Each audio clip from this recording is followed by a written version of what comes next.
Hello students, today we are going to start a new topic that is Ohm's law. Last class में हम लोग ने potential difference तक किया था। अब हम लोग इसमें नया टॉपिक कर रहे हैं that is Ohm's law. Heading डाल लीजिएगा।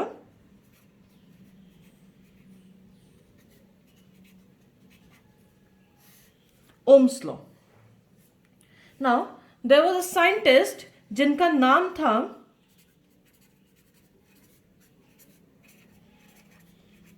जॉर्ज साइमन ओम। ठीक है, इन्होंने क्या देखा? सबसे पहले हम लोग ओम्स लॉ लिख रहे हैं, फिर हम लोग एक्सप्लेन करेंगे। So write down, at constant temperature comma the current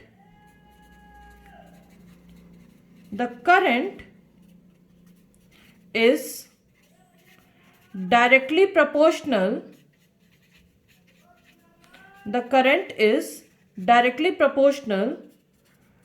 to the potential difference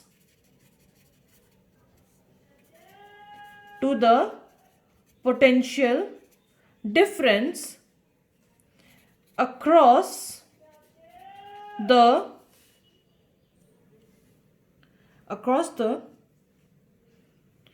two ends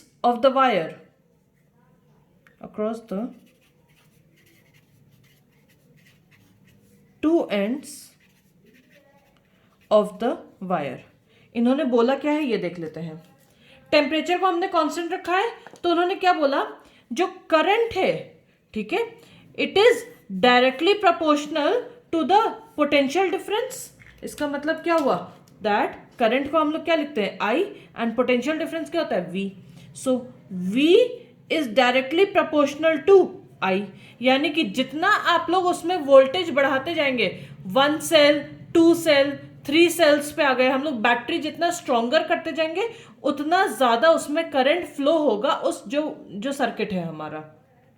ठीक है, उन्होंने ये बोला कि जितना आप लोग स्ट्रॉन्गर करोगे वोल्टेज, उतना ज्यादा उसमें करंट फ्लो करेगा। Simple. Now you can not solve a numerical with a proportionality sign. तो इसको रिमूव करने के लिए हमें क्या करना पड़ता है? हम लोग को एक कांस्टेंट ऐड करना होता है। So V is equal to हमने लगाया यहां पर I as it is, and जो कांस्टेंट लगाया that is known as R, where V is the potential difference, I is current, R is resistance।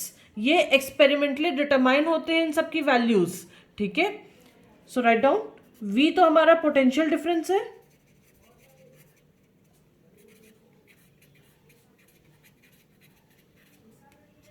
I हमारा करंट है, पोटेंशियल डिफरेंस है हमारा वोल्ट के टर्म्स में, करंट हमारा एम्पियर के टर्म्स में है।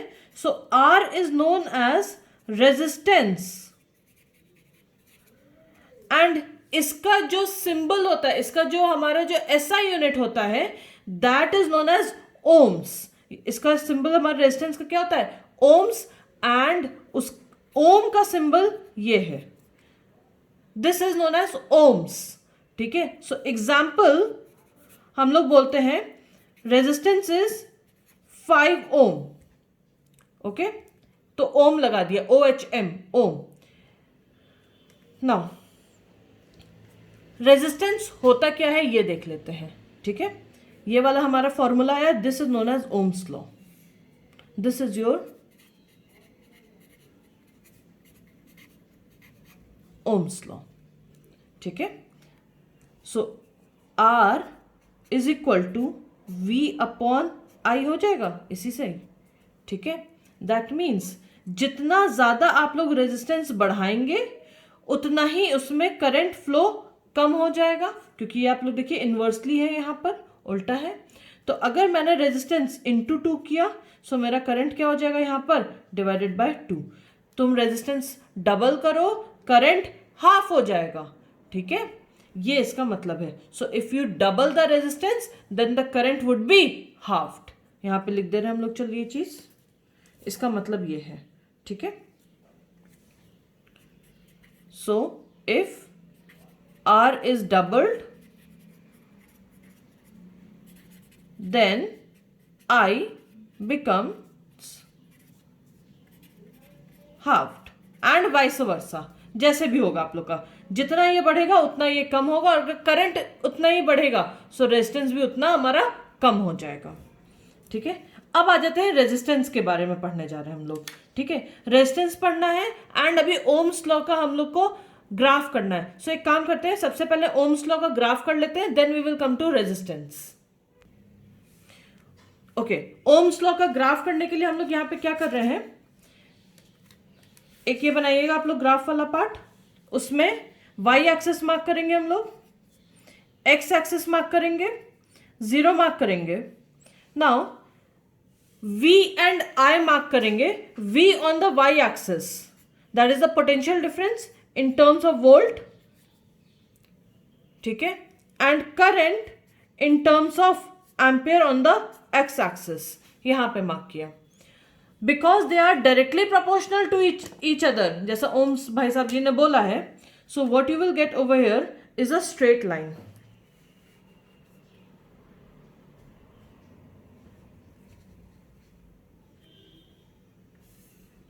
Something like this.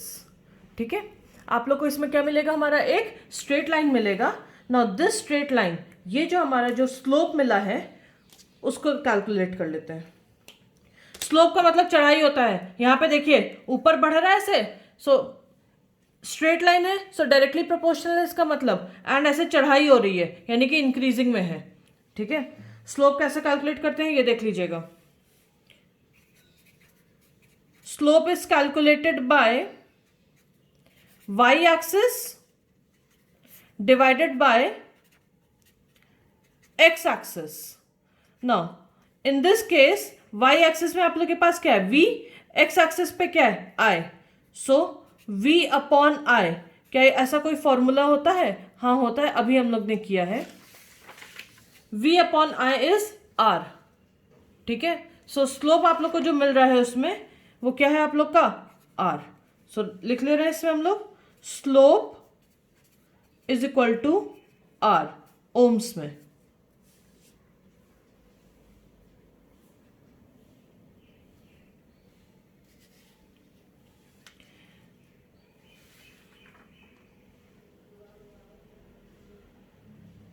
इतना पार्ट क्लियर हो गया आप लोग को. नाउ ये वाला पार्ट हो गया है हमारा. तो स्लोप हमें मिल गया है R in terms of ohms. ऐसे कैलकुलेट होता है ये. ठीक है, अगर हम लोग ने y और x को उल्टा कर दिया देन व्हाट विल हैपन. यहां पे एक और केस बना रहे हैं हम लोग. In this case what we are doing is, एक और बनाइएगा.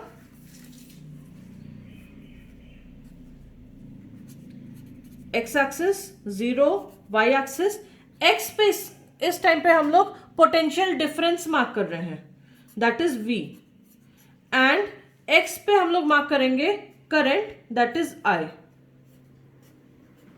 सो व्हाट विल हैपन, स्लोप हमारा होता है y axis divided by x axis, ये तो पूरा पूरा एज इट इज है. ठीक है, सो इन दिस केस स्लोप आप लोग का जो बनेगा, वाई पे है हमारा I डिवाइडेड बाय V, क्योंकि ये इसका उल्टा है, दैट इज रेसिप्रोकेट है इसका, सो इसको भी हम लोग रेसिप्रोकेट कर देंगे. So what you will get is 1/r is equal to I upon V. So in this case, the second case, आप लोग को जो स्लोप मिलेगा,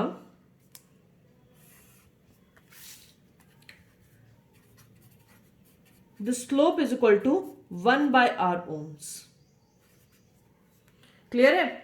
सो क्वेश्चन में देख लीजिएगा, जैसे एमसीक्यूज है कहीं पर भी आप लोग को दे रखा है कि calculate find the slope. So y axis और एक्स एक्सिस डेफिनेटली देखिएगा. एक केस में आप लोग का जब है तो आप लोग को R मिलेगा, दूसरे केस में आप लोग को 1/r भी मिल सकता है. Just check this out. ये है हमारा ग्राफ ओम्स लॉ का. ठीक है, this is the graph for Ohm's law. ये उसका उल्टा है.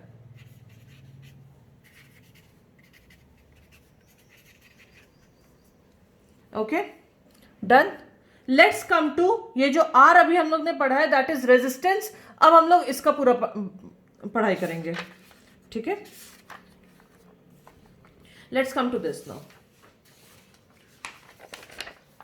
हेडिंग डालेंगे resistance.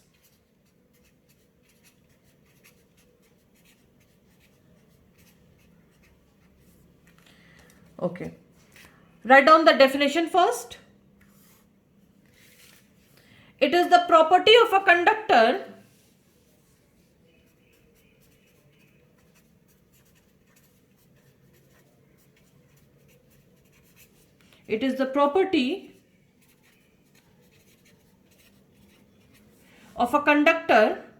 to resist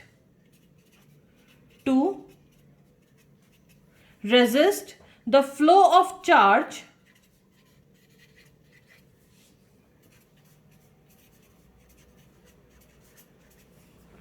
flowing through it.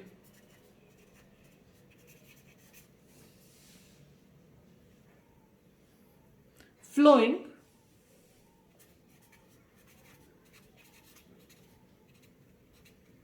through it, यानी कि कंडक्टर की प्रॉपर्टी होती है कि वो अपोज करता है फ्लो ऑफ चार्ज को। रेजिस्ट का मतलब क्या हुआ? रुकावट देना, ठीक है। सो जब किसी भी कंडक्टर से करंट फ्लो होता है, दैट इज चार्ज जब फ्लो होता है, इलेक्ट्रॉन्स जब फ्लो होते हैं, सो प्रॉपर्टी है कंडक्टर की कि वो उसको रोकेगा। ये जो रोकने की प्रॉपर्टी है that is known as resistance. इतना पार्ट क्लियर हो गया आप लोग को? नाउ इसका एसआई यूनिट देख लेते हैं हम लोग, अभी जो हम लोग ने बात भी करी थी इसकी। So SI unit of resistance is ohms, जिसको हम लोग ग्रीक सिंबल ओमेगा से दिखाते हैं। जैसे अल्फा बीटा होता है वैसे इस सिंबल का नाम होता है ओमेगा, एंड इसको हम लोग इस केस में क्या कहते हैं? ओम्स। अभी हम लोग ने दिखाया था एग्जाम्पल 5 ओम्स। क्लियर है इतना पार्ट? नेक्स्ट आ जाते हैं हम लोग। Now R is equal to V upon I हम लोग ने पढ़ा। सो 1 ओम क्या होगा हमारा? 1 ओम इज इक्वल टू 1 ओम कब होगा रेजिस्टेंस? जब वोल्टेज कितना होगा? 1 वोल्ट, और करंट कितना होगा? 1 एम्पियर। तो हमारा रेजिस्टेंस कितना हो जाएगा? 1 ओम। इसकी भी डेफिनेशन आप लोग को लिखने को आता है। So write down the definition of 1 ohm. Definition of 1 ohm. If the potential difference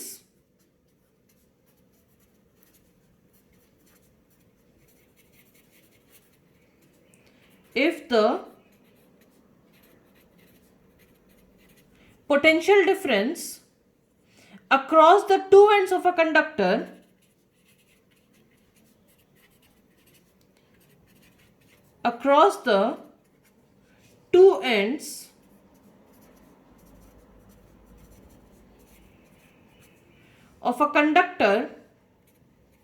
is 1 volt, potential difference हमारा क्या हो गया? 1 volt, and the current flowing through it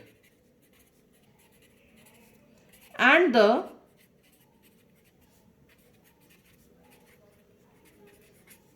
current flowing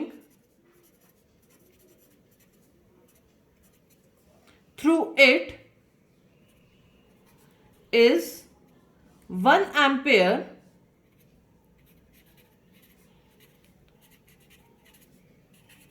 then the resistance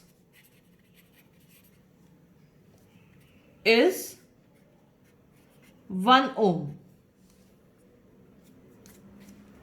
ठीक है, एंड इसके नीचे आप लोग 1 ओम लिख लीजिएगा। 1 ohm is equal to 1 volt by 1 ampere, ये पूरा लिख के आइएगा।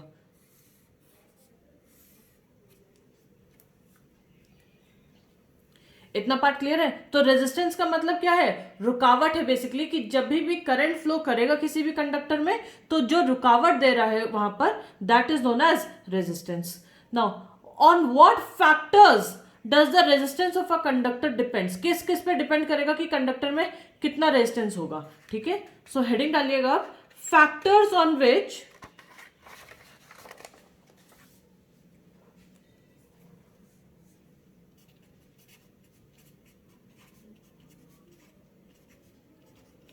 factors on which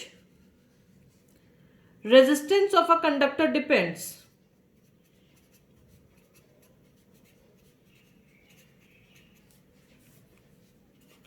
Resistance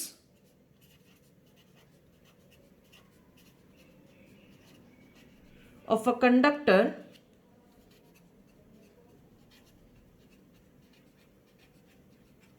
depends. ठीक है, सो अब हम लोग इसमें फैक्टर्स पढ़ने जा रहे हैं. चलिए आ जाइए. ये देखा गया क्योंकि ये कंडक्टर दे रहा है, तो जितना लंबा कंडक्टर हमारा होगा उतना ही ज्यादा उसमें रेजिस्टेंस होगा. ठीक है, एक हमारा कंडक्टर छोटा है एंड एक हमारा कंडक्टर, सपोज ये सेम कंडक्टर की बात कर रहे हैं, और एक हमारा कंडक्टर इतना बड़ा है, जितना बड़ा हमारा स्केल रखा हुआ है. ठीक है, सो ऑब्वियसली लेंथ कम है तो रेजिस्टेंस भी इसमें कम होगा. यहाँ पे लेंथ ज्यादा है, सो इस केस में रेजिस्टेंस ज्यादा होगा. It is directly proportional to each other. So सबसे पहला इसमें हेडिंग लिखिएगा, लेंथ ऑफ द वायर.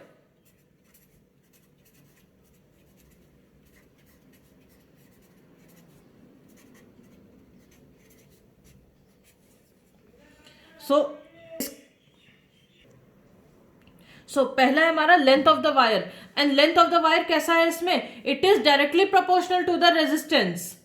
लिख दे रहे हैं आगे हम इसमें, हम लोग directly proportional to the resistance to R. ठीक है, that is R is directly proportional to L. सबसे पहले तो ये हो गया हमारा, जितना ज्यादा लेंथ होगा इसमें उतना ही ज्यादा इसमें हमारा आर होगा. ठीक है, सेकंड लिखिए, area of cross section. Area of cross section of a wire.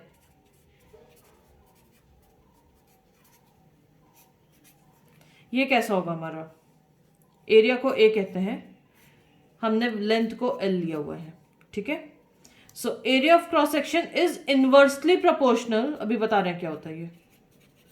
This is inversely proportional to R. That means if a wire is thick enough, ठीक है, then resistance would be low. और जितनी पतली wire होती जाएगी उतना ही resistance उसमें बढ़ता जाएगा.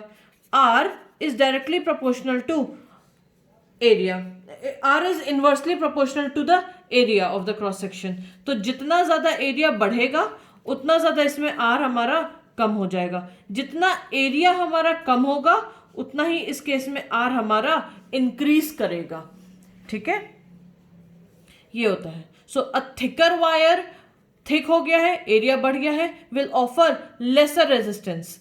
थिन होगा वायर, कम एरिया है, तो रेजिस्टेंस उसमें ज्यादा होगा. Let this be question number 1 जो लेंथ का था.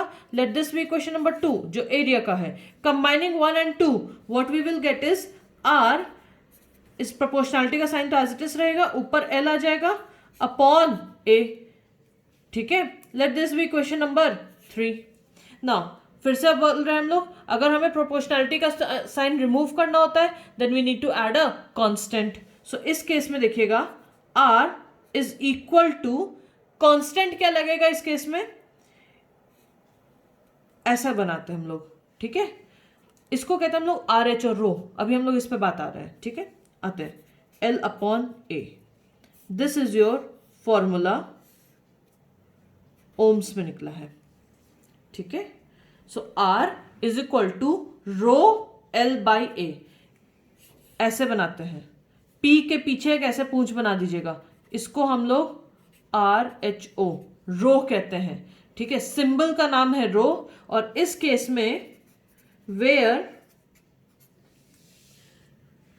R is the resistance, L is length of the wire, area is cross section, R is known as resistivity, where the rho is resistivity. ये conductor to conductor depend करता है. Constant होता है एक ही conductor में, ठीक है, मतलब सिल्वर का अलग होगा, कॉपर का अलग होगा एंड आयरन का अलग होगा, ओके, रेजिस्टिविटी हमारी। एंड इसका एसआई यूनिट भी अभी देख लेते हैं। इतना पार्ट क्लियर है आप लोगों को? So where R is resistivity, इसके नीचे ही आप लोग लिखते जाइएगा, I am writing it over here. R is resistivity, L is length of the conductor, ठीक है, area is, A is area of cross section, R is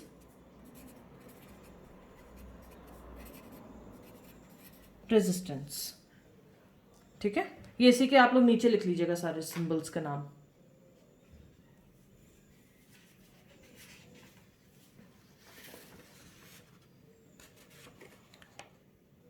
next आ जाइए। If I am talking about resistivity, ये experimentally determined value है, इसका SI unit क्या होगा, ठीक है। So write down SI unit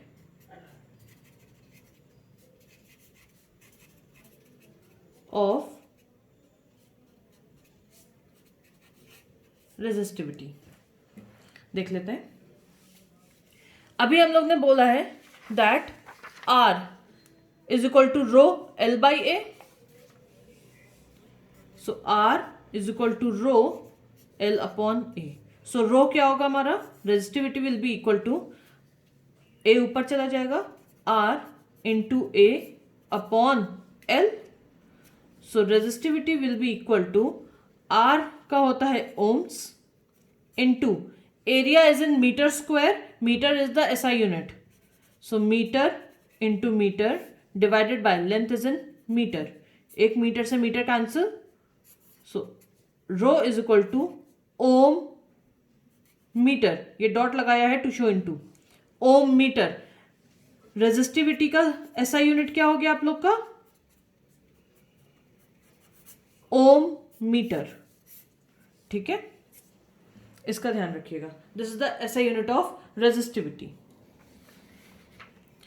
एक और बात का ध्यान रखिएगा, जनरली आप लोग को एरिया, आगे अभी न्यूमेरिकल्स करेंगे इसमें हम लोग, आप लोग को अगर मिलीमीटर में दिया हुआ है, मिलीमीटर से अगर हमें मीटर में कन्वर्ट करना है, सो इसको हम लोग इंटू 10⁻³ से इंटू कर लेते हैं तो हमें मीटर आ जाता है, ओके। अगर लेंथ हमें दिया हुआ है, एरिया हमें मीटर, मिलीमीटर स्क्वायर में अगर कभी दिया हुआ है, मिलीमीटर स्क्वायर, और इसको हम लोग को मीटर स्क्वायर में करना है, सो यही चीज इंटू 2 टाइम्स हो जाएगी आप लोग की, दैट इज 10⁻³ 2 हो गया, सो डायरेक्टली 10⁻⁻6। सो अगर आप लोग को 5 मिलीमीटर स्क्वायर दिया हुआ है, सो 5 इंटू 10⁻⁻6 मीटर कर लीजिएगा, मीटर के लिए, ठीक है। लेंथ के लिए हम लोग मिलीमीटर से मीटर के लिए 10⁻³ होता है।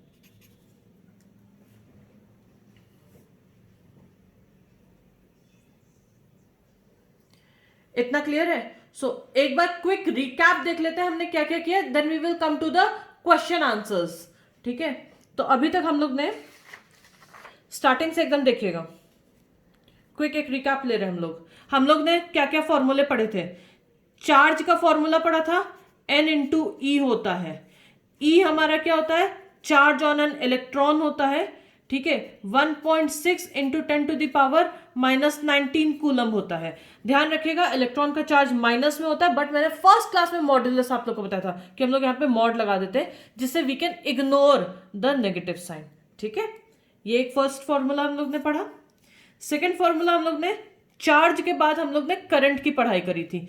करंट का हमने पढ़ा था कि I इज इक्वल टू कि कितना चार्ज फ्लो हो रहा है, कितने टाइम में फ्लो हो रहा है, ठीक है।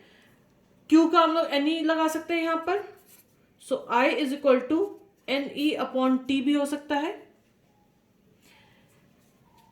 ना। ये वाला जो था हमारा चार्ज का कूलम्ब में था, करंट हमारा एम्पियर में होता है,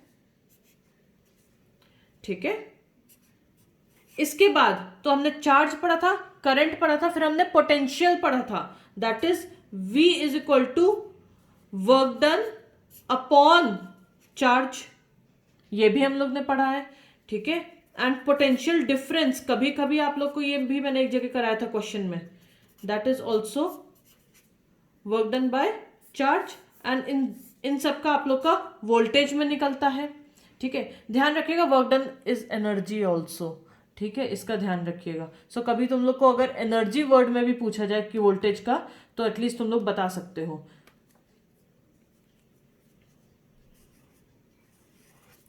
फिर आज जो हमने पढ़ा वो था ओम्स लॉ। ओम्स लॉ में हम लोग ने पढ़ा V is equal to I R, हम लोग ने ये भी पढ़ा, ठीक है। इसके बाद हम लोग ने एक और पढ़ा R का, हम लोग ने जिस पे फैक्टर्स पे डिपेंड करता है, so R is equal to rho L upon A, हम लोग ने ये भी पढ़ा। एंड हम लोग ने ये देखा कि R जो निकलता है वो निकलता है हमारा ओम्स के टर्म में, ठीक है। इतने अभी तक हम लोग ने इसमें चीजें पढ़ लिया है, क्लियर है ये चीज। एंड इसी से ही हम लोग देख सकते हैं R is directly proportional to length of the wire, R is inversely proportional to the area of cross section.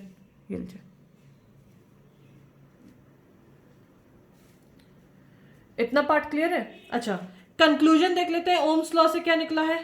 पहला है V is directly proportional to I है ना, दैट मीन्स जितना आप लोग वोल्टेज लगाएंगे उतना ही उसमें करंट बढ़ता जाएगा। दूसरा हम लोग ने देखा था कि R इज इनवर्स, यहां पर लिख रही हूं मैं, कंक्लूजन्स ऑफ ओम्स लॉ, हम लोग ने इसका ग्राफ भी पढ़ रखा है।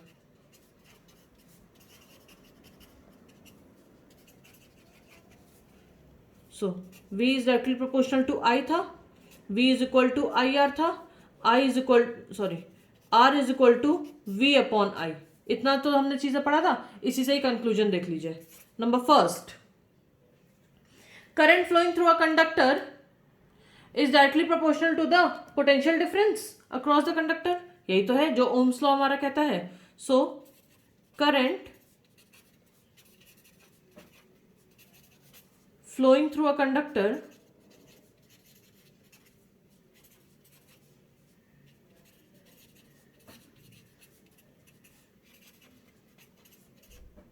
is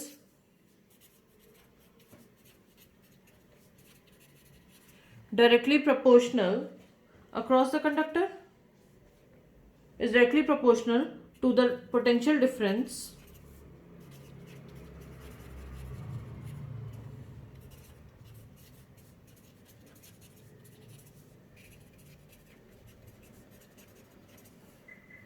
across the conductor provided हमारा टेम्परेचर कांस्टेंट है।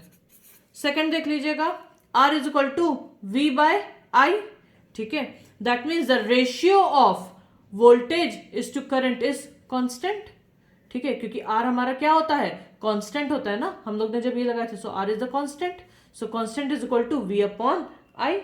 सो इसमें लिख लेते हैं the ratio of potential difference, ये सब आप लोग को अभी समझा रखा है, बस कंक्लूजन इसलिए लिखवा रहे हैं कि अगर एग्जाम में कभी अगर कंक्लूजन के नाम से आए, सो एटलीस्ट आप लोगों को क्या लिखना है ये पता होना चाहिए। ये सब अभी हम लोग पढ़ चुके हैं। Right now we will be doing numericals on these two, ठीक है, मेनली इन सब पे हमने न्यूमेरिकल्स कर लिया, इन पे अभी हम लोग न्यूमेरिकल्स नेक्स्ट अटेम्प्ट करेंगे। सो अभी हम लोग कंक्लूजन लिख रहे हैं, ठीक है, थोड़ा सा थ्योरी लिखवा रही हूँ। So ratio of potential difference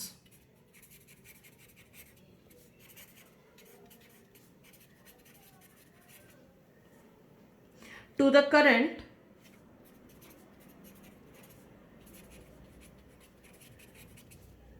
is constant, क्योंकि R हमारा हमने एज अ कांस्टेंट लगाया था। So constant is equal to V upon I, ये हो गया। Third, R is inversely proportional to I, पढ़ा रखा है मैंने आप लोग को, यानी कि जितना आप लोग करंट बढ़ाएंगे उतना R हमारा कम होगा। सो यही लिख रहे हैं हम लोग नेक्स्ट, ठीक है।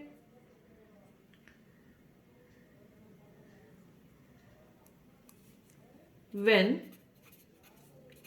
V is kept constant, यानी कि potential difference is kept constant, ठीक है, so the current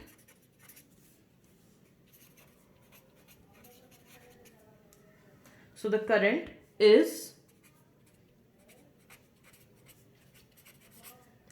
inversely proportional to the resistance of the conductor. Inversely proportional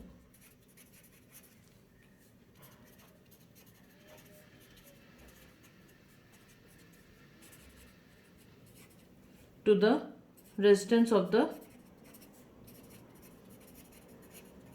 conductor. ये भी हम लोग ने पढ़ रखा है. ठीक है. सो अभी तक हमारा ये पूरा का पूरा कंक्लूजन है जो अभी तक हमने पूरा पढ़ाई करी है. Charge, current, potential, electric potential, potential difference, Ohm's law, R on what factors it does it depend, और पूरा का पूरा कंक्लूजन ओम्स लॉ का यहाँ पर है. ठीक है. फर्स्ट वाला हमारा है V is directly proportional to I, ये वाला जो मैंने कराया है. सेकेंड वाला आप लोग का करंट रेशियो हमारा कांस्टेंट होता है, ये वाला है उसमें. एंड थर्ड इज हमारा R is inversely proportional to A, ये भी करा रखा है मैंने. और सॉरी I इसी से जो निकला है ये भी करा दिया आप लोग को. ठीक है. With this we are finished till Ohm's law and resistance. थोड़े से न्यूमेरिकल्स अटेम्प्ट करेंगे, it will be more clear to you. So let's come to some numericals now. Open your NCERT, उसमें देखिएगा एग्जाम्पल 12.3 आप लोग को जो दे रखा है. ठीक है. एग्जाम्पल 12.3. जिनके पास एनसीईआरटी नहीं है, I am bringing the question close to the screen so that you can just see. ठीक है. I will just zoom in.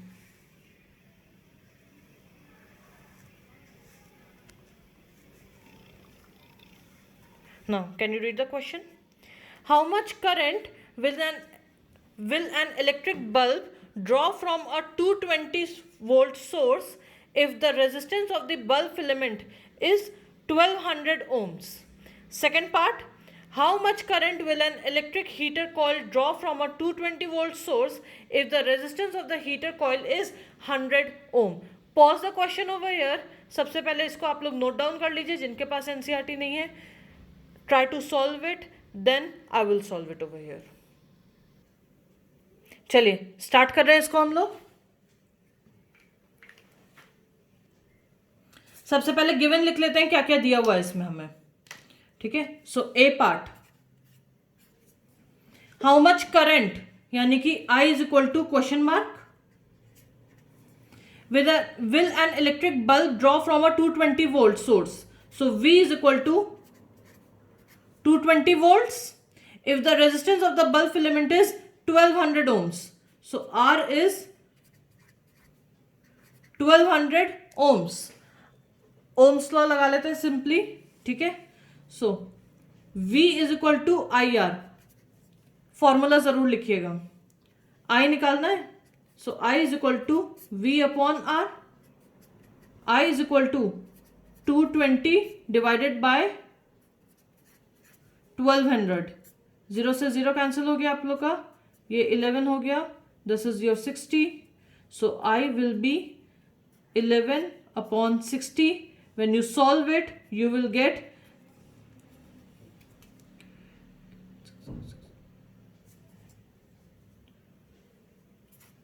0.61 is 60.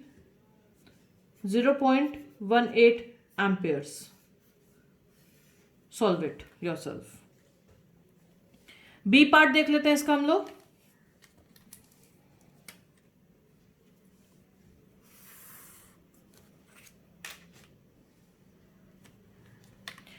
Rough work अपना यहां पे करिएगा, राइट हैंड साइड पे पूरा ड्रॉ करके. ठीक है. यहां पे रफ वर्क करिएगा जितना भी कर रहे हैं आप लोग. इधर करिएगा अपने कैलकुलेशंस. नाउ बी पार्ट देख लेते हैं इसका. How much current will an electric heater, यानी कि करंट आप लोग को फिर से पूछा है. Draw from a 220 volt source. We अभी भी कांस्टेंट है, दैट इज 220 वोल्ट सोर्स है. लेकिन अभी हीटर कॉइल का जो रेजिस्टेंस है that is 100 ohm. V is equal to IR. I is equal to V upon R. I is equal to 220 divided by 100. 0 से 0 कैंसिल हो गया, एक 0 का पॉइंट लग गया यहां पर. I is equal to 2.2 ampere. Done. ये वाला एक करके दिखा दे रही हूँ यहाँ पे। 60 डिवाइडेड बाय 11, 0.10 यहाँ पे लग गया आप लोग का। 1 ज़ा 60, यू विल गेट 50, एक और 0, 8 ज़ा, फर्क नहीं पड़ता है, 2 पॉइंट्स तक निकालते हैं हम लोग। क्लियर है? डू नॉट यूज कैलकुलेटर्स, आप लोग के स्कूल में कैलकुलेटर्स अलाउड नहीं है। Next example 12.4।